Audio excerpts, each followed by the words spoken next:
میں واضح طور پر ٹائی بانگ ماؤنٹین کا سب سے خطرناک ہنٹر ہوں، لیکن لوگوں کے دلوں میں پہاڑوں کا گارڈین ہوں۔ صرف 100 سال پہلے جب میں یہیں تھا، فلڈ نے تقریباً پہاڑ کے نیچے والے گاؤں کو تباہ کر ہی دیا تھا۔ میں نے محسوس کیا اور میرا دل ہل گیا۔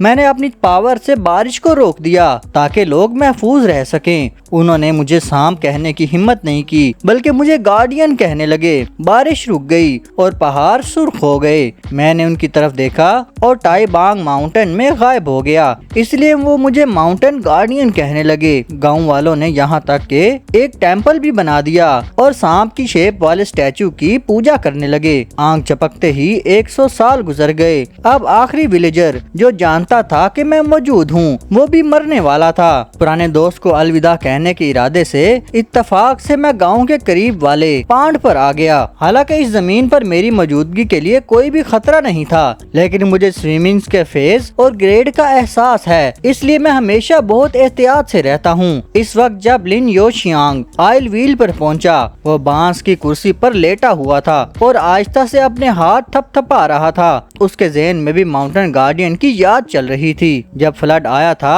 تب وہ صرف 20 سال کا تھا، لیکن وہ ماؤنٹین گارڈین کا جسم اور اس کی گولڈن آنکھیں کبھی نہیں بھول پایا۔ لیکن اس کے بعد سے اس نے ماؤنٹین گارڈین کو دوبارہ کبھی نہیں دیکھا۔ اس گاؤں میں صرف وہی ایک شخص باقی ہے جو جانتا ہے کہ ماؤنٹین گارڈین واقعی موجود ہے۔ مجھے نہیں معلوم کہ اس کے مرنے کے بعد گاؤں والے ماؤنٹین گارڈین کے لیے بنائے گئے ٹیمپل کی پوجا کرتے رہیں گے یا پھر نہیں۔ جب وہ اپنے دل میں افسوس کر رہا تھا، اچانک گھر کی مرغیاں اور کتے زور زور سے شور مچانے لگے۔ جیسے یوشیان کو کچھ احساس ہوا، وہ آہستہ آہستہ سینڈ کے پیچھے والے حصے کی طرف آ گیا۔ اپنے پرانے دوست کو دیکھنے کے بعد میں سیدھا پانی سے باہر ظاہر ہو گیا۔ اپنے سامنے مرنے کے قریب کھڑے اس بوڑھے آدمی کو دیکھ کر میرا بہت عرصے سے خاموش دل بھی ہل گیا۔ میرے سامنے ایک بوڑھے آدمی کے مرنے کے بعد اس دنیا میں اب کوئی بھی مجھے یاد رکھنے والا نہیں رہے گا۔ یوشیانگ نے آہستہ سے اپنے ہاتھ اٹھائے جیسے وہ مجھے گلے لگانا چاہتا ہو۔ جب میں نے اپنا جسم نیچے کیا تو بوڑھے آدمی نے مجھے گلے نہیں لگایا بلکہ جھک گیا۔ اس کے بعد اس نے دوبارہ کبھی اپنا سر نہیں اٹھایا۔ میں بے بس تھا۔ مجھے نہیں معلوم کہ مجھ میں ایسی کیا بات ہے جس کی پوجا کی جائے۔ پتہ نہیں کتنا وقت گزرا، پھر یوشیانگ نے آہستہ آہستہ اپنا سر اٹھایا۔ میرے سامنے موجود ماؤنٹین گارڈین بہت پہلے ہی غائب ہو چکا تھا، بس اس کے سامنے ایک چھوٹا سا سرخ جنگل موجود تھا۔ یوشیانگ کو دیکھنے کے بعد میں دریا کے کنارے کنارے گاؤں سے نکل گیا۔ جلدی میں اپنی جگہ پر واپس پہنچ گیا۔ وہ ایک جھیل تھی۔ ہوشن آئی لینڈ پر موجود بڑا درخت وہ جگہ تھی جہاں میں 200 سال تک رہا۔ جیسے ہی میں کنارے پر چڑھا، میرے بہت بڑے جسم کی وجہ سے دریا کا پانی اچھل گیا اور پھر میں اس پرانے درخت پر چڑھ گیا۔ اس وقت میری اورا درختوں کے درمیان موجود خلا سے میرے جنگل میں بکھر رہی تھی، جس سے پورا علاقہ کرسٹل کی طرح صاف نظر آ رہا تھا۔ اس کے بعد میں درخت کی شاخ پر لپٹ گیا اور گہری نیند میں چلا گیا۔ مجھے نہیں معلوم کہ میں کیا ہوں۔ شاید میں ایک مونسٹر ہوں، شاید میں قدیم میتھولوجی کی کوئی میتھولوجیکل کریچر ہوں۔ ٹائی بانگ کے علاقے میں 200 سال رہنے کے دوران مجھے کبھی بھی اپنی جیسی کوئی مخلوق نہیں ملی اور نہ ہی مجھے اپنے سے زیادہ طاقتور کوئی وجود ملا۔ اس لیے میں تقریباً 200 سال سے اسی پہاڑ پر چلتا پھرتا رہا ہوں۔ اصل میں ہمیشہ سے ایک پرسکون زندگی گزار رہا تھا، لیکن 100 سال پہلے والے ڈیزاسٹر نے میری سوچ بدل دی۔ اس ڈیزاسٹر نے مجھے دوبارہ جنم دیا۔ اس نے مجھے اس پہاڑ کے ساتھ بھی جوڑ دیا۔ یہاں کی مخلوقات اب مجھے صرف ایک شکاری نہیں سمجھتی، وہ مجھے ٹائی بانگ کے پہاڑ کا ایک نمائندہ سمجھتی ہیں۔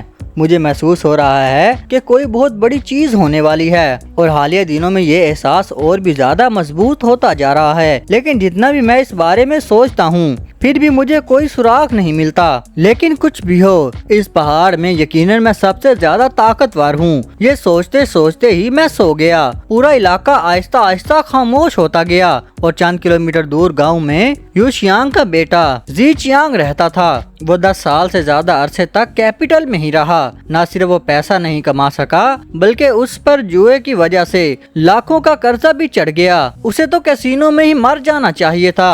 اتفاق سے کیسینو کا اونر حال ہی میں عوامی لیجنڈز کی تلاش کر رہا تھا، تو اسے یوشیانگ کی ماؤنٹین گارڈین والی وہ بات یاد آ گئی، اس کے باپ کی وجہ سے اس کی جان قطعی طور پر بچ گئی۔ کسینو کے اونر نے اسے واپس بھیجا تاکہ وہ ماؤنٹن گارڈین کا کوئی کلو ڈھونڈ کر لائے۔ اگر وہ اسے نہ ڈھونڈ پایا تو زی چیانگ پہلے ہی اپنے انجام کو تصور کر چکا تھا۔ جلد ہی زی چیانگ نے دروازہ دھکیلا اور گھر کے اندر داخل ہو گیا۔ جیسے ہی وہ اندر داخل ہوا اسے بہت بڑی بدبو محسوس ہوئی۔ اس نے اپنی بیوی کا نام پکارا لیکن اس سے کوئی جواب نہیں ملا۔ گھر کی ہر چیز ایسے لگ رہی تھی جیسے سب کچھ مر چکا ہو۔ اچانک اسے نظر آیا لومڑی۔ اس کی چیخ ایک لمحے کے لیے اس کے گلے میں ہی رک گئی۔ اچانک رات بہت گہری ہو چکی تھی۔ خاموش چنگ چانگ لیک آئی لینڈ پر ایک چھوٹی سی سفید لومڑی اچانک ظاہر ہوئی۔ وہ لومڑی جھیل کے پانی پر قدم رکھتی ہوئی آئی لینڈ کے درمیان کی طرف چلنے لگی۔ اس نے جھیل سے آنے والی خوفناک بو محسوس کی۔ اسے معلوم تھا کہ آخر کار اسے اپنی بیوی مل گئی ہے۔ جب وہ جھیل پر چلتا ہوا آئی لینڈ تک پہنچا تو یہ دیکھ کر خوف زدہ ہو گیا کہ تمام آوازیں غائب ہو چکی تھیں۔ اس کے سامنے موجود اونچے درخت پر ایسا لگ رہا تھا جیسے ڈریگن اور سانپ جیسا ایک پیٹرن لٹکا ہوا ہو۔ اگلے ہی لمحے اس کے سر کے اوپر زوردار گرج کی طرح ایک خوفناک آواز گونجی۔ اس وقت جنگل میں درخت کے تنے پر کوئی چیز کے رگڑنے کی آواز بھی ایک ساتھ سنائی دی۔ سفید لومڑی بے اختیار ایک قدم پیچھے ہٹ گئی۔ میں درخت پر چڑھا ہوا تھا اور سفید لومڑی کو دیکھ رہا تھا۔ اصل میں جب وہ جھیل کے اوپر ظاہر ہوئی تھی تب ہی اس نے مجھے محسوس کر لیا تھا۔ میں نہیں سمجھ سکا کہ وہ جھیل کو کیسے پار کر کر یہاں آ گئی۔ کیا یہ تبدیلی پہلے سے ہی شروع ہو چکی تھی؟ لومڑی جیسے جانتی تھی کہ میں کیا سوچ رہا ہوں۔ میں صرف اتنا دیکھ سکا کہ اس کے جسم سے گہری سفید روشنی اٹھنے لگی۔ اگلے ہی لمحے اسی جگہ ایک سفید لباس پہنی ہوئی عورت ظاہر ہو گئی۔ پھر اس عورت نے فوراً جھک کر کہا، ٹائی بانگ ماؤنٹن کے گارڈین۔ سفید لومڑی نے تھوڑا سا کیموفلاج استعمال کرتے ہوئے ہمت کی۔ امید ہے آپ مجھے قصوروار نہیں ٹھہرائیں گے۔ یہ پھر ایک اور نام تھا جو ماؤنٹن گارڈین جیسے نام سے ملتا جلتا تھا۔ انسان اگر مجھے اس نام سے بھی بلائے تو پھر ٹھیک ہے، لیکن جنگل کے یہ سفید لومڑی بھی مجھے اسی نام سے کیوں بلا رہی تھی؟ جب اس نے دیکھا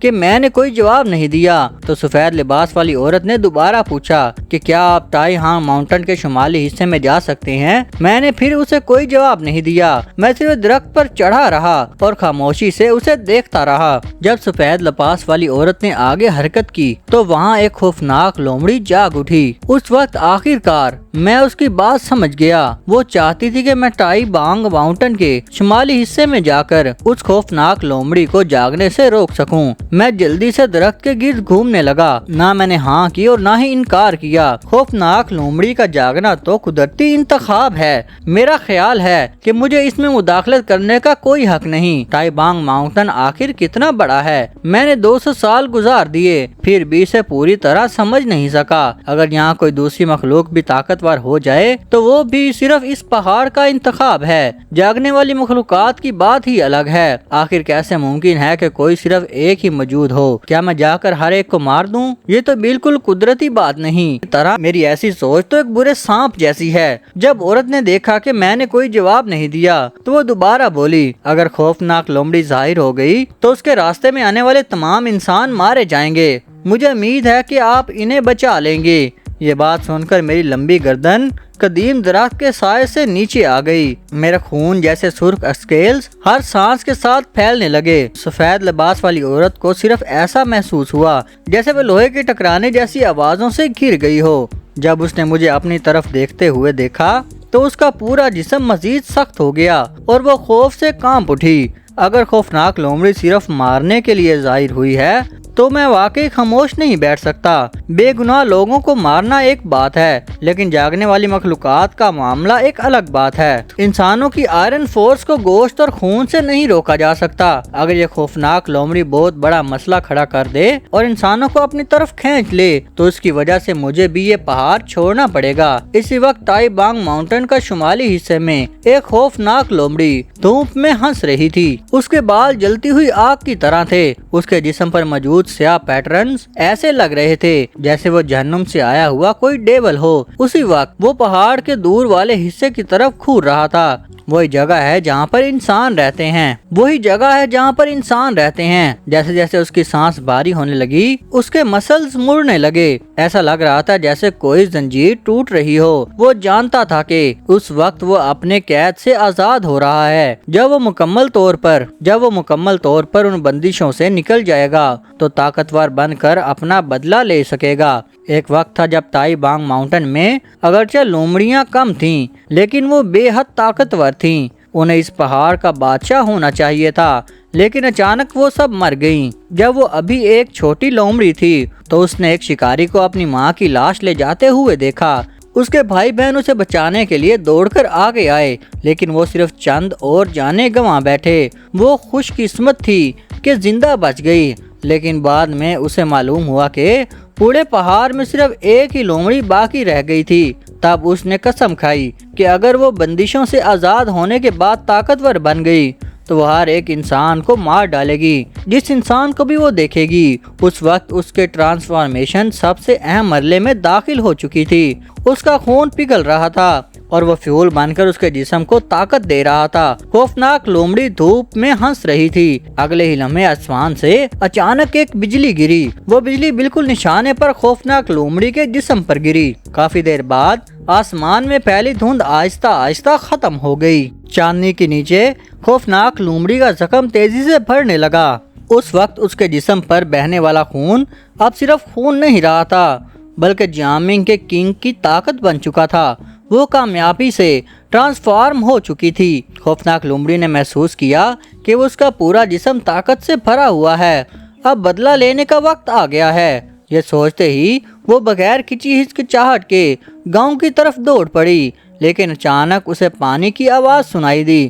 اگلے ہی لمحے پانی میں سے ایک بڑا سرخ رنگ کا سانپ اپنا سر اٹھا کر باہر آیا۔ کامیابی سے ٹرانسفارم ہونے والی خوفناک لومڑی کو دیکھ کر مجھے صرف خوشی نہیں ہوئی بلکہ حیرت بھی ہوئی، ورنہ یہ پہاڑ واقعی ختم ہو جاتا اور اس کے ساتھ کھڑی سفید لومڑی ایک مشکل فیصلے میں پھنس گئی تھی۔ اس خوفناک لومڑی نے اسے ایک بار ہنٹر کے ہاتھوں سے بچایا تھا، اس لیے خوفناک لومڑی اس کی سیویئر بھی تھی۔ اسی وجہ سے وہ مجھے ڈھونڈنے آئی تھی، کیونکہ وہ جانتی تھی کہ اگر خوفناک لومڑی کو انسانوں کا قتل عام کرنے دے دیا گیا تو آخر میں اس کا انجام بھی تباہی ہی ہوگا۔ اور اسی وقت خوفناک لومڑی نے بھی میری طرف سے آنے والی بھاری پریشر محسوس کر لیا۔ اگرچہ اسے معلوم نہیں تھا کہ میں کیا کرنے والا ہوں، لیکن وہ جانتی تھی جب دو طاقتور ہنٹرز آمنے سامنے ہوں تو پیچھے ہٹنے کا کوئی راستہ نہیں ہوتا، صرف ایک ہی راستہ بچتا ہے۔ اس لیے وہ بغیر کسی ہچکچاہٹ کے میری طرف چپٹی، لیکن صرف ایک ہی لمحے میں میرے بہت بڑے جسم نے اسے مضبوطی سے جکڑ لیا۔ وہ اب بھی مسلسل جدوجہد کرتی۔ اس چھوٹی لومڑی کی طرف دیکھ کر میرے بہت عرصے سے دبی ہوئی بھوک جاگ اٹھی، لیکن جب میں نے نگلنے کے لیے اسے اپنا منہ کھولا تو اچانک سفید لومڑی نے زور سے مجھے پکارا، ماؤنٹن گارڈین، برائے کرم اس کی جان بخش دیں۔ اچانک میں نے اپنا سر موڑ کر اس کی طرف دیکھا۔ میرا سانپ والا چہرہ ٹھنڈا نظر آ رہا تھا۔ سفید لومڑی جانتی تھی کہ میں اس کا بولنے کا انتظار کر رہا ہوں، اس لیے اس نے جلدی سے خوفناک لومڑی اور اس کے ماضی کی پوری بات مجھے بتا دی۔ میں جانتا تھا کہ لومڑی کو ڈر تھا کہ میں فوراً اس خوفناک لومڑی کو کھا جاؤں گا، اس لیے میں انتظار کر رہا تھا کہ وہ ایسی کوئی بات کرے جس کی وجہ سے میں اس شکار کو چھوڑ دوں۔ سفید لومڑی چونک گئی، اسی لیے اس نے فوراً کہنا شروع کر دیا۔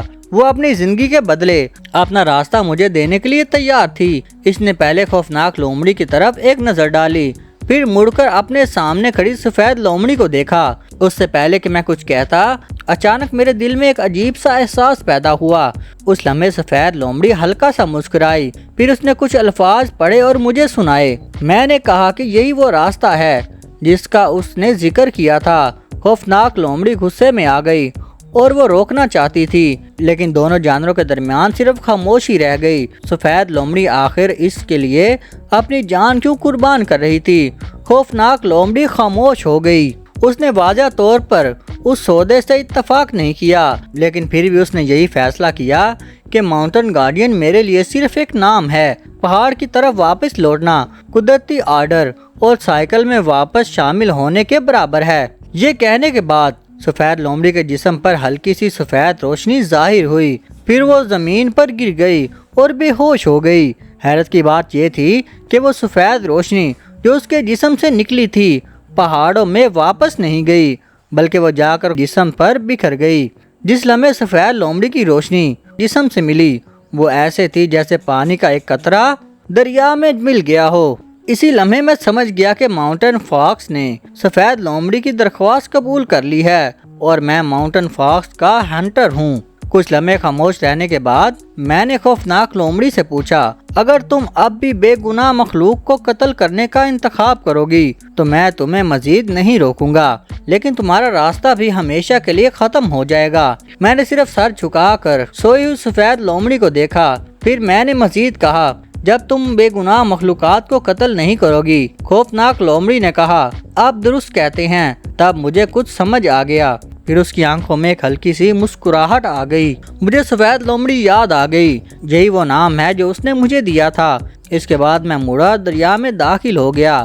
اب مجھے ایک اور جگہ جانا تھا، میرے ساتھ ان چھوٹی بلیوں کے ساتھ کھیلنے کا وقت نہیں تھا۔ لومڑی کی یادوں نے مجھے بتایا کہ جاگنے والی مخلوقات کو عام طور پر ایک میڈیم کی ضرورت ہوتی ہے، یہی جاگنے کے راستے کی ایک اہم چیز ہے، اور جہاں لومڑی رہتی تھی وہاں ایک ایسا میڈیم موجود تھا۔ وہ بھی اس وقت جاگی تھی جب میڈیم پر لگنے والا پھل پک گیا تھا اور اس نے اسے کھایا تھا، لیکن میری یادداشت کے مطابق میں نے کبھی ایسا کوئی میڈیم نہیں کھایا، اس لیے میں واقعی دیکھنا چاہتا ہوں کہ یہ میڈیم آخر کیا ہے۔ دوسری طرف زی چیانگ کو بھی اپنے والد کی لاش اور وہ ٹکڑا مل گیا جو میں نے یو شیانگ کو دیا تھا۔ زی شیانگ نے اپنے والد کے اکڑتے ہوئے جسم کی کوئی پرواہ نہیں کی، بلکہ اس کی پوری توجہ اس عجیب ٹکڑے کی طرف تھی۔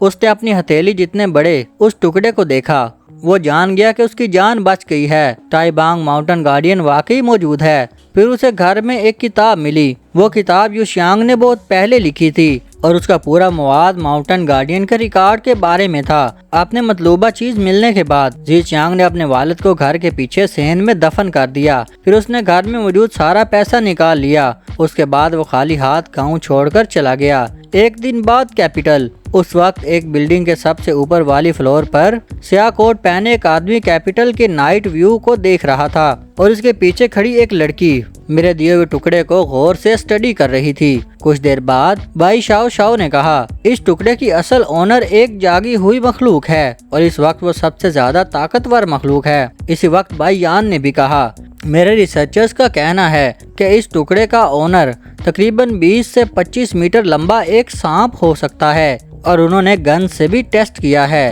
اس ٹکڑے کی مضبوطی بہت زیادہ ہے، اس پر ہیوی ویپن سے فائر کرنا بھی ایسا ہے جیسے کہ صرف مردہ کھال پر حملہ کیا جا رہا ہے۔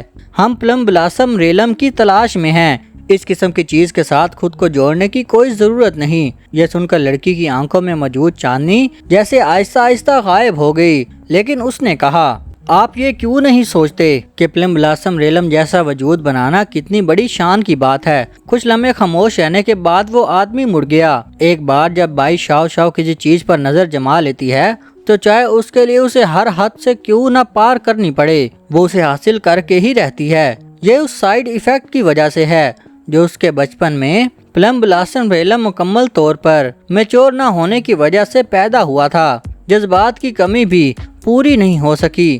آخرکار وہ ایک خوفناک جنون میں بدل گئی۔ یہ کہتے ہوئے اس آدمی نے بے بسی سے کہا، میں اپنے آدھے لوگ تمہارے حوالے کرتا ہوں، کیا یہ کافی ہوگا؟ یہ سن کر لڑکی ہلکے سے مسکرائی، تو مجھے 80% یقین ہے۔ اس وقت تائی بانگ ماؤنٹن کی گہرائی میں موجود ایک غار کے اندر میں پہاڑ کے ہموار پتھر پر لیٹا ہوا خاموشی سے انتظار کر رہا تھا۔ میرے سامنے ایک نیلا پھول تھا جو آہستہ آہستہ میچور ہو رہا تھا۔ یہی وہ پلم بلاسم ریلم تھا جس کا ذکر لومڑی کی یادوں میں تھا۔ اس وقت اس نے ایک پھل کھایا تھا اور دوسرا پکنے کے لیے چھوڑ دیا تھا۔ اب میں پوری طرح یقین سے کہہ سکتا ہوں کہ میں نے کبھی پلم بلاسم ریلم نہیں کھایا، لیکن پلم بلاسم ریلم واضح طور پر روح کے جاگنے کی سب سے اہم چیز ہے۔ تائی بانگ ماؤنٹن کی سب سے طاقتور مخلوق ہونے کے باوجود مجھے اب تک یہ بھی معلوم نہیں کہ میں اصل میں کیا ہوں۔ مجھے بہت کم معلومات موجود ہیں۔ لڑنے کی طاقت کے علاوہ ایسا لگتا ہے کہ مجھے تقریباً کسی اور چیز کا علم ہی نہیں، کیونکہ مجھے یقین نہیں تھا کہ کوئی بھی جاندار صرف ایک ہی پلم بلاسم ریلم کھا سکتا ہے یا پھر نہیں۔ اس لیے میں نے جلد بازی میں اسے توڑنے کا فیصلہ نہیں کیا۔ میں نے فیصلہ کیا کہ اس پھول کے مکمل طور پر میچور ہونے کا انتظار کروں گا، پھر پہاڑوں میں جا کر دوسرے پلم بلاسم ریلم تلاش کروں گا تاکہ ان کے آپس میں موازنہ کر سکوں۔ یہ سوچتے سوچتے میں دوبارہ پتھر پر سو گیا اور چند دن بعد تائی بانگ ماؤنٹن کے گاؤں کے داخلی راستے پر زی چیانگ درجنوں لوگوں کو ساتھ لے کر واپس گاؤں آیا، لیکن اس بار گاؤں والوں نے اسے اچھی نظر سے دیکھا کیونکہ گاؤں والے روایت کو بہت اہمیت دیتے تھے۔ بوڑھے آدمی کا انتقال ہو گیا تھا، لیکن اسے صرف پتھروں سے بنی ایک سادہ سی قبر ملی، نہ کوئی تابوت تھا، نہ باقاعدہ قبر اور نہ ہی کوئی جنازہ۔ یہ ایک بوڑھے آدمی کی بدقسمتی تھی۔ زی چیانگ نے کبھی نہیں سوچا تھا کہ وہ دوبارہ یہاں واپس آئے گا۔ وہ یہ بھی نہیں سمجھ سکا کہ بائی فیملی نے اسے گائیڈ کیوں بنایا، لیکن جب اس نے پوچھا کہ اتنا پیسہ ملے گا جس میں وہ باقی پوری زندگی بے فکر رہ سکتا ہے، تو اس نے خاموش رہنے کا فیصلہ کیا۔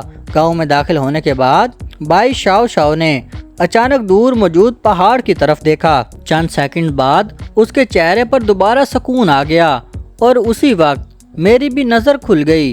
میں بالکل اسی لمحے جاگا جب پلم بلاسم ریلم مکمل طور پر میچور ہو گیا تھا۔ اچانک وہ پھول کی بند کلی اسی لمحے کھل گئی۔ اس کی شکل کچھ حد تک واٹر لیلی جیسی تھی اور اس میں ٹھنڈی سفید دھند نکل رہی تھی۔ ان چند دنوں میں بہت سے جنگلی جانور بھی یہاں آئے تھے، لیکن جیسے انہوں نے میری موجودگی محسوس کی وہ سب خاموشی سے واپس چلے گئے۔ اس وقت میں نے اپنا سر جھکایا، آہستہ سے اس برف جیسے پھول کی خوشبو سونگھی، پھر مڑ کر واپس سے چلا گیا۔ میں چاہتا تھا اس پلم بلاسم ریلم کو توڑ سکتا تھا، لیکن میں نے ایسا نہیں کیا۔ جس طرح ان پہاڑوں نے میری پرورش کی ہے، اس طرح انہوں نے دوسری مخلوقات کی بھی پرورش کی ہے۔ یہ پلم بلاسم ریلم شاید میرے لیے زیادہ اہم نہیں تھا، لیکن وہ کسی دوسری مخلوق کے لیے شاید یہ زندہ رہنے کا واحد موقع ہو۔ میں اس کا فائدہ اٹھانے کے لیے اتنا لالچی نہیں ہوں۔ یہ کوئی قدرتی قانون نہیں، بلکہ زندگی گزارنے کا میرا ایک طریقہ ہے۔ ہوشن آئی لینڈ واپس آنے کے بعد میں نے دیکھا کہ سفید شیر گھاس پر لیٹا اپنے پنجے چاٹ رہا تھا۔ مجھے دیکھ کر اس نے الجھن بھرے انداز میں اس سے پوچھا، تمہیں یہ جگہ کیسے ملی؟ کیا تم مجھے جانتے ہو؟ یہ سن کر سفید شیر نے حیرانی سے کہا، ٹائی بانگ ماؤنٹن کے مالک کو اس پہاڑ پر کون نہیں جانتا؟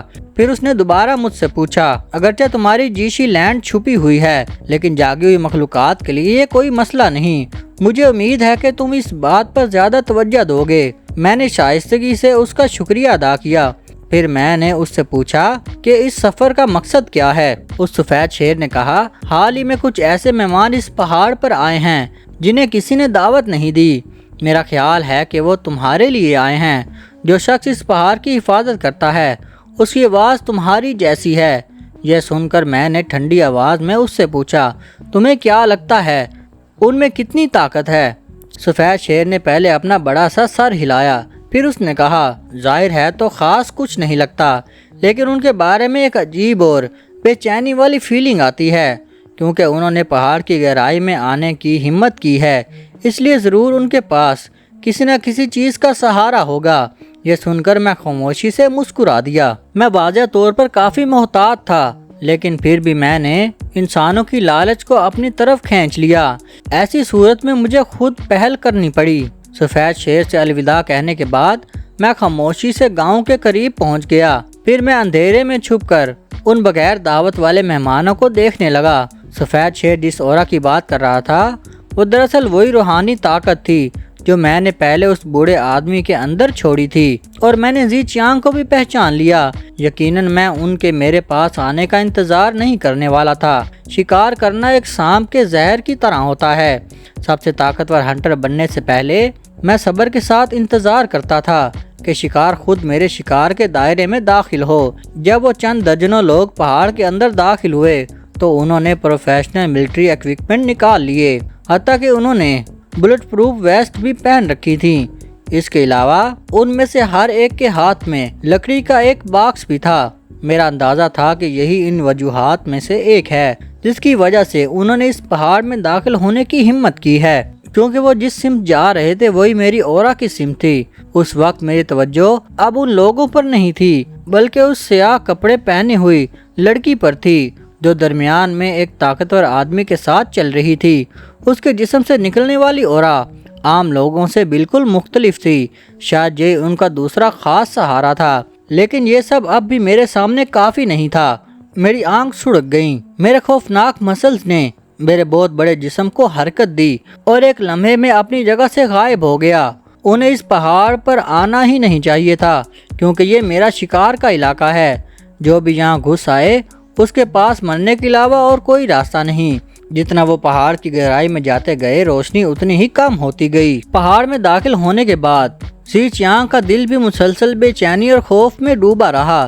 اسے ہمیشہ ایسا محسوس ہوتا رہا تھا کہ کوئی چیز چھپ کر اسے دیکھ رہی تھی۔ اس نے زور سے اپنا سر ہلایا اور اپنے خیالات کو زبردستی اپنے ذہن سے نکال دیا۔ کہانی میں وہ بڑا سانپ چاہے جتنا بھی عجیب اور طاقتور ہو، وہ گن کا مقابلہ نہیں کر سکتا۔ اس دنیا میں ایسی کوئی چیز نہیں جسے ویپن سے حل نہ کیا جا سکے۔ زی چیانگ یہی سوچ رہا تھا اور اس کا دل کچھ پرسکون ہو گیا، لیکن پہاڑوں میں چلنے والی ہوا مسلسل زیادہ ٹھنڈی ہوتی جا رہی تھی۔ اچانک جو موسم پہلے دھوپ والا تھا وہ یکدم شدید بارش میں بدل گیا۔ بائی شاو شاو کا چہرہ اسی لمحے میں سنجیدہ ہو گیا۔ وہ جانتی تھی کہ وہ وجود آ چکا ہے۔ اسی وقت آسمان میں زوردار گرج سنائی دی، پھر ہزاروں ٹن بارش کا پانی پہاڑوں سے برسنے لگا۔ شاید بارش نے فوراً سب کی نظر دھندلا دی۔ زی چیانگ کا خوف بھی مکمل طور پر پھٹ پڑا۔ اسے ایسا لگا جیسے شدید بارش کے درمیان کوئی چیز ٹپک رہی ہو۔ بائی شاو شاو نے زی چیانگ کے خوف سے بکھرے ہوئے چہرے کی طرف کوئی توجہ نہیں دی۔ اس کی نظریں شدید بارش کے ایک کونے میں جم گئیں۔ اس لمحے بارش کے اندر ہلکی سرخ دھند آہستہ آہستہ اٹھنے لگی۔ سب لوگوں نے دھات کے رگڑنے جیسی آواز سنی۔ جب ان کی نظریں سونے جیسی آنکھوں سے ملیں، ان میں سے ایک کو ایسا محسوس ہوا جیسے اس کی ریڑھ کی ہڈی میں ایک پورا پہاڑ رکھ دیا ہو۔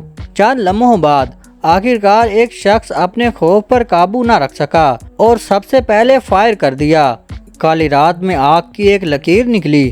گولی بارش کے اندر جا لگی، لیکن کچھ ہی دیر بعد سب لوگ خوف زدہ ہو گئے جب انہوں نے دیکھا کہ ان کے ساتھ کھڑے لوگ ایک ایک کر غائب ہو رہے ہیں۔ ایسا لگ رہا تھا جیسے وہ شدید بارش کسی خوفناک ڈیمن میں بدل گئی ہو جو خاموشی سے انہیں ایک ایک کر کے نگل رہی ہو۔ زی چیانگ زمین پر بیٹھ گیا اور رونے لگا، وہ جس نے کبھی کوئی ٹریننگ نہیں لی تھی اس خوفناک دباؤ کے سامنے مکمل طور پر ٹوٹ گیا۔ لیکن وہ لڑکی جیسے اس سب سے بالکل بے خبر ہو۔ اس نے سرخ دھند کی سمت اپنے بازو پھیلا دیے جیسے وہ اس بہت بڑے وجود کو گلے لگانا چاہتی ہو۔ جیسے تم اسے بہت پسند ہو، کیا تم یہ سب کرنا بند کر سکتے ہو؟ میں تمہیں یہاں سے اپنے ساتھ لے جاؤں گی۔ لڑکی نے دیکھا کہ دعوت دینے کے باوجود بھی سامنے والا نہیں رکا تو اس کے چہرے پر فوراً ناراضگی آ گئی۔ میرے پیٹ بن جاؤ اور میرے ساتھ چلو۔ اس کے جواب میں صرف ایک عجیب سی ہنسی سنائی دی۔ وہ ہنسی ایسے لگ رہی تھی جیسے کوئی اپنے گلے میں گرج کو نگل رہا ہو۔ اسی وقت بارش اور بھی زیادہ تیز ہو گئی۔ یہ دیکھ کر بائی شاو شاو کے چہرے پر ایک مسکراہٹ آ گئی۔ پھر اس نے بے تاثر لہجے میں کہا، اگر تم نے میری بات نہیں مانی تو تمہیں اس کی قیمت چکانی پڑے گی۔ اس کے جواب میں صرف سرخ رنگ کا ایک حقیقی ڈریگن جیسا سایہ ظاہر ہوا۔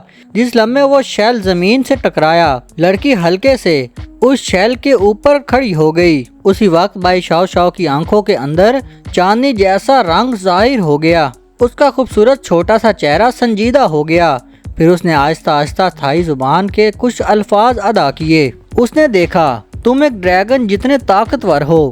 جیسے اس کے الفاظ ختم ہوئے، سب لوگوں کے پیچھے موجود لڑکی کو تمام باکس ایک ساتھ پھٹ گئے، پھر برف کی شکل والے درجنوں تیز ہوا میں اڑ گئے۔ وہ فضا میں بارش کی طرح چیرتے ہوئے آگے بڑھے۔ آخرکار وہ سب لڑکی کے پیچھے جا کر رک گئے۔ وہ تیر ہلکے ہلکے کانپ رہے تھے جیسے وہ زندگی کے خوف کو کھینچنے کے لیے بے تاب ہوں۔ بائی شاو شاو بارش میں موجود سرخ سانپ کو ایسے دیکھ رہی تھی جیسے وہ پہلے ہی ایک مردہ چیز ہو۔ اگلے ہی لمحے اس کے خیال کے ساتھ ہی وہ درجنوں برف جیسے تیر لمبے نیزوں کی طرح آگے بڑھے اور بڑے سانپ کے سر کی طرف حملہ کر دیا۔ لیکن سرخ اسکیل سے ڈھکے ہوئے میرے جسم کے اندر سنہرے آگ جیسی آنکھیں خوفناک چمک سے جل رہی تھیں۔ سرخ سانپ نے اپنا جسم اوپر اٹھایا اور لیٹ گیا۔ جیسے ہی میں نے سانس لی، میرے اسکیلز آہستہ آہستہ اوپر سے نیچے تک پھیل گئے۔ جس لمحے وہ تیر میرے اسکیلز سے ٹکرائے، دھات کے ٹکرانے کی ایک کان پھاڑ دینے والی آواز گونج اٹھی۔ دیکھنے میں وہ تیر بہت خطرناک لگ رہے تھے، لیکن بس اتنا ہی، وہ تیر ہلکے سے کانپنے لگے۔ یہ چیز بھائی شاو شاو کی توقع سے کہیں زیادہ مضبوط تھی۔ اگرچہ وہ برف جیسے تیر عام ہتھیار نہیں تھے، پھر بھی وہ میرے اسکیلز پر ایک معمولی سا نشان ہی چھوڑ سکے۔ اسی لمحے بھائی شاو شاو نے سمجھ لیا کہ وہ مجھ سے جیت نہیں سکتی۔ ایسے دشمن کے سامنے جسے شکست دینا ممکن نہ ہو، وہ اتنا بے خوف نہیں تھی کہ اپنی جان ضائع کرے۔ لیکن اسی وقت بھائی شاو شاو کو اچانک محسوس ہوا کہ اب بہت دیر ہو چکی ہے۔ بارش کا ہر قطرہ اس پوری جگہ کو بند کر چکا تھا۔ تب اسے سمجھ آیا کہ اصل میں وہ کبھی ہنٹر تھے ہی نہیں، وہ تو صرف بادشاہ کے کھلونے تھے۔ بھائی شاو شاو کو بہت عرصے بعد اتنی بے بسی محسوس ہوئی۔ جب بھاگنا ممکن نہیں تھا تو اس نے مزاحمت چھوڑ دی۔ اس نے اپنا ہاتھ گھمایا۔ اگلے لمحے وہ تمام تیر الٹ سمت میں مڑ گئے اور ان کے اپنے ہی ساتھیوں پر حملہ کرنے لگے۔ ہر طرف خون بہنے لگا۔ تیروں سے مارے جانے والا آدمی ایک پلک جھپکتے ہی ایک ممی بن گیا۔ زی جیانگ ایک ہموار پتھر کے پیچھے بیٹھا ہوا تھا۔ اس کی ناک کا پانی اور آنسو آپس میں مل گئے تھے۔ اس کی نظر میں پوری دنیا پاگل ہو چکی تھی۔ اچانک کچھ فاصلے سے سینے میں کوئی چیز گھسنے کی آواز آئی۔ چند قطرے خون کے آ کر اس کے سامنے والی مٹھی پر بھی گرے۔ زی چیانگ نے بے اختیار اپنا سر اٹھایا۔ اس نے دیکھا کہ بھائی شاو شاو کے سینے کی طرف ہڈی جیسے ایک نوکیلے حصے نے آ کر پار کر دیا تھا۔ اس کے سینے میں 2 جگہ سوراخ ہو چکے تھے۔ وہ مر چکی تھی۔ وہ اپنی ہی بے وقوفی اور لا علمی کی وجہ سے مر گئی۔ بارش آہستہ آہستہ رک گئی۔ زی چیانگ کے ساتھ پہاڑ میں داخل ہونے والے تمام لوگ بھی غائب ہو چکے تھے۔ وہ اپنی جگہ پر کھڑا تھا اور ہلنے کی ہمت نہیں کر رہا تھا۔ زی چیانگ کے ذہن میں اچانک خیال آیا کہ تائی بانگ ماؤنٹن کے ماؤنٹن گارڈین نے اس کی جان بخش دی ہے۔ اگلے لمحے وہ پاگلوں کی طرح اپنے والد کو ڈھونڈنے کے لیے توڑ پڑا۔ اسی دوران تائی بانگ ماؤنٹن کے آس پاس اچانک شدید بارش شروع ہو گئی۔ شہریوں کو ہدایت دی گئی کہ وہ غیر ضروری طور پر باہر نہ نکلیں اور اپنی حفاظت کا خیال رکھیں۔ بلیک کرسٹن ٹاور کے اندر وہ آدمی خاموش چہرے کے ساتھ ریموٹ کنٹرول کا بٹن دبا رہا تھا۔ اس نے مڑ کر ان لوگوں کی طرف دیکھا جو بیٹھے ہوئے تھے۔ یہ سب بائی فیملی کے بزرگ تھے۔ کچھ لوگ کرسی پر لیٹے ہوئے تھے اور کچھ کے ساتھ آکسیجن ٹینک بھی لگے ہوئے تھے۔ وہ آج یہاں بائی یانگ سے جواب لینے آئے تھے، کیونکہ بائی فیملی کے سب سے طاقتور شخص بائی شاو شاو لاپتہ ہو گئی تھی۔ ایک بزرگ آدمی نے جس کے ہاتھ میں چھڑی تھی ٹھنڈے لہجے میں کہا، شاو شاو اتنی اہم شخصیت تھی، تم نے اسے تائی بانگ ماؤنٹن کیسے جانے دیا؟ تمہیں یہ بھی نہیں معلوم کہ وہ زندہ ہے یا مر چکی ہے؟ بائی یان صرف خاموشی سے ڈانٹ سنتا رہا۔ اس نے اپنے چہرے پر ذرا سی بھی ناراضگی ظاہر کرنے کی ہمت نہیں کی۔ اسی وقت ایک اور بوڑھے آدمی نے کہا، چھوٹے بھائی پرسکون ہو جاؤ، غصہ مت کرو ورنہ تمہاری صحت خراب ہو جائے گی۔ ہم سب اس کی صلاحیت کو جانتے ہیں، ورنہ ہم کبھی بھی فیملی کے معاملات اس کے حوالے نہ کرتے۔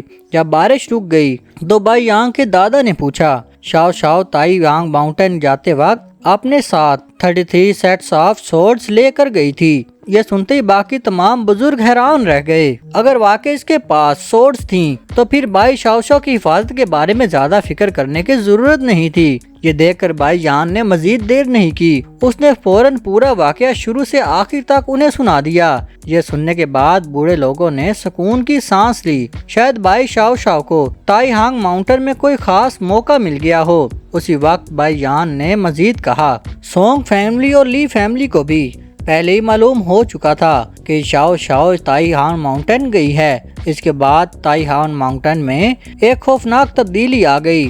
اب وہ ہم پر دباؤ ڈال رہے ہیں۔ کیا ہمیں یہ معلومات ان کے ساتھ شیئر کر دینی چاہیے؟ کچھ دیر کی ڈسکشن کے بعد سب نے فیصلہ کیا کہ معلومات کو صرف کچھ حصہ مناسب حد تک ظاہر کیا جائے، لیکن معلومات کے ایک حصے پر کنٹرول بائی یان کے پاس ہی رہے گا۔ اسی وقت میں سکون سے پرانے پام کے درخت پر موجود تھا۔ تائی بانگ ماؤنٹن کو خود میں نے سیل کر دیا تھا۔ میں نے یہ جان بوجھ کر کیا تھا کیونکہ گزشتہ چند دنوں میں باہر کی دنیا سے زیادہ لوگ پہاڑ میں داخل ہونے لگے تھے۔ اگرچہ میں مسلسل کئی دنوں سے بارش برسا رہا تھا، پھر بھی بہت ساری ٹیمیں بارش کی ناکہ بندی توڑ کر پہاڑ کے اندر آ گئی تھیں۔ ان میں سے صرف بائی فیملی کے لوگ ہی نہیں تھے بلکہ کیپٹل کے سونگ فیملی کے لوگ بھی شامل تھے۔ یہ سوچ کر میں نے ہلکی سی سانس لی۔ بڑی تبدیلی کی واپسی اور جانداروں کے جاگنے کا انسانوں کی توجہ اپنی طرف کھینچنا ایک قدرتی بات ہے۔ بس فرق یہ ہے کہ یہ سب کچھ بہت جلدی ہو گیا۔ ابھی تک انسانوں نے صرف عام لوگوں کو بھیجا ہے، شاید مستقبل میں وہ ان میں سے زیادہ طاقتور اویکنز بھیجیں گے، اور اس لڑکی کا راستہ بھی اس مرحلے کے بہت قریب پہنچ چکا تھا۔ شاید مستقبل میں اور بھی طاقتور لوگ آئیں گے۔ یہ سن کر میں نے ایک گہری سانس لی۔ پھر آئی لینڈ کی مٹی میں سے درجنوں قدیم تلواریں آہستہ آہستہ باہر نکل آئیں۔ یہ پرانے پام درخت کے گرد گھومتی رہیں اور اوپر اٹھیں اور ایک جگہ جمع ہو گئیں۔ بھائی شاو شاو کی موت کے بعد یہ تمام قدیم تلواریں قدرتی طور پر میری ٹرافیز بن چکی تھیں۔ ان دنوں میں مسلسل اپنے خون سے ان کی پرورش کر رہا تھا۔ میرے خون کی وجہ سے ان چھوٹے ساتھیوں کی طاقت اور بھی حیرت انگیز ہو گئی تھی۔ میں ان کے اندر موجود جوش کو واضح طور پر محسوس کر سکتا تھا۔ آخرکار انہوں نے 1000 سال سے زیادہ گوشت اور خون نہیں کھایا تھا۔ ایک ایسی تلوار کے لیے جو بہت طویل عرصے سے کسی کو قتل نہ کر سکی ہو، یہ واقعی ایک اذیت تھی۔ اور اسی وقت بارش میرے لیے ایک نئی خیر لے آئی۔ ایک اویکن کچھ لوگوں کے ساتھ لے کر پہاڑ میں داخل ہوا تھا، لیکن یہ لوگ میرے لیے نہیں آئے تھے بلکہ سیدھا ماؤنٹن وٹائی کی طرف جا رہے تھے۔ اسی وقت ماؤنٹن وٹائی کے ٹیمپل میں بھی مسلسل شدید بارش ہو رہی تھی۔ سنہری اور سرخ لباس پہنے ہوئے ایک ہوسٹ آہستہ آواز میں ایک بدھسٹ منتر پڑھ رہی تھی۔ اس نے کہا، موت ایک بجھے ہوئے چراغ کی طرح ہے، برائے کرم اپنے خم کو قابو میں رکھیں۔ دوسری طرف سفید آنکھوں والے آدمی نے اپنی مٹھی بھینچ لی۔ ایک لمحے میں اس کا چہرہ بھی سنجیدہ ہو گیا۔ اس کے ساتھ کھڑے سفید لباس والے بوڑھے آدمی کے چہرے پر کوئی تاثر نہیں تھا، نہ خوشی نہ غصہ۔ جب ہوسٹ اور یہ بوڑھا آدمی جوان تھے تب ان کے درمیان بہت گہری دوستی تھی۔ ہوسٹ نے سفید آنکھوں والے آدمی کی عمر کو ظاہر کرنے کے لیے ایک لانگ لائف لیمپ چھوڑا تھا، لیکن اب اس لانگ لائف لیمپ کا نتیجہ یہ تھا کہ سفید آنکھوں والا آدمی ماؤنٹ وٹائی میں مر چکا تھا۔ دونوں نے اپنی مطلوبہ معلومات حاصل کی۔ پھر وہ خاموشی سے ٹیمپل کے گیٹ سے باہر نکل گئے۔ اسی وقت ان کے پیچھے سے ہوسٹ کی آواز آئی، پہاڑوں میں ہونے والی اس بارش کے دوران بہتر ہے کہ تم دونوں جتنی جلدی ہو سکے یہاں سے چلے جاؤ۔ اگر تم فوراً روانہ نہ ہوئے تو شاید محفوظ نہ رہ سکو۔ یہ سن کر وہ بوڑھا آدمی ایک لمحے کے لیے حیران رہ گیا۔ پھر اس نے ایک بلند آواز سنی، اگرچہ یہ جگہ اچھی تھی لیکن زیادہ دیر یہاں رکنا مناسب نہیں تھا۔ یہ سن کر ماسٹر نے سکون کی سانس لیا۔ وہ دونوں وہاں سے روانہ ہو گئے اور چند دنوں بعد دوبارہ واپس آ گئے۔ اس کے بعد وہ ہر چیز کو آسانی سے سمجھ سکتا تھا۔ چند دن گزر گئے۔ حال ہی میں زیادہ سے زیادہ لوگ ماؤنٹن وٹائی میں زبردستی داخل ہونے لگے۔ انہوں نے جان بوجھ کر جنگل کو نقصان پہنچایا اور وہاں پر بہت ساری روحانی چیزیں بھی نظر آنے لگیں۔ میں اپنے مانوس پرانے درخت پر چڑھا ہوا تھا۔ مجھے کچھ تھکاوٹ محسوس ہو رہی تھی۔ میں نے ان لالچی اور خون کے پیاسے لوگوں کو ایک زمین میں دفن کر دیا۔ قدیم تلواروں پر لگا خون پہلے ہی ایسا گہرا سرخ ہو چکا تھا کہ اب اسے کبھی صاف نہیں کیا جا سکتا تھا۔ یہاں تک کہ ایک بہت طاقتور اور خوفناک بوڑھا آدمی بھی مجھے ڈھونڈتے ہوئے آ پہنچا۔ اس بوڑھے نے کافی دیر تک میرے ساتھ لڑائی کی۔ آخرکار وہ قدیم تلواروں کے ہاتھوں مارا گیا۔ وہ بائی فیملی کا بزرگ تھا، اس لیے اسے مرنے سے پہلے اپنی فیملی کے لیے کچھ انتظام کر کے آنا پڑا۔ جب اس نے گھر کے تمام معاملات طے کر دیے تب وہ ایک بزرگ کی حیثیت سے اپنی اولاد کا بدلہ لینے آیا۔ وہ پوری تیاری کے ساتھ آیا تھا۔ اگر وہ ناکام رہا تو پھر اس کے بارے میں کچھ کہنے کی ضرورت نہیں، کیونکہ میں مر چکا ہوں۔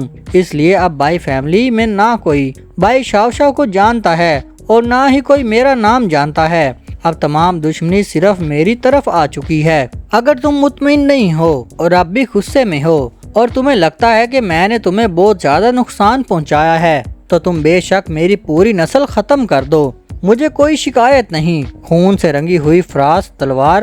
اس کے بعد اس بوڑھے آدمی نے آخری بات کہی، آخر میں تمہارا احترام کرتا ہوں کیونکہ تم ماؤنٹن گارڈین ہو۔ اگر تم میری ایک بات مان سکتے ہو تو برائے کرم جتنی جلدی ہو سکے یہاں سے چلے جاؤ۔ یہ جگہ مصیبتوں سے بھری ہوئی ہے، تم یہاں زیادہ دیر تک نہیں ٹک سکو گے۔ یہ بات یاد آتے ہی میں نے ایک گہری سانس لی۔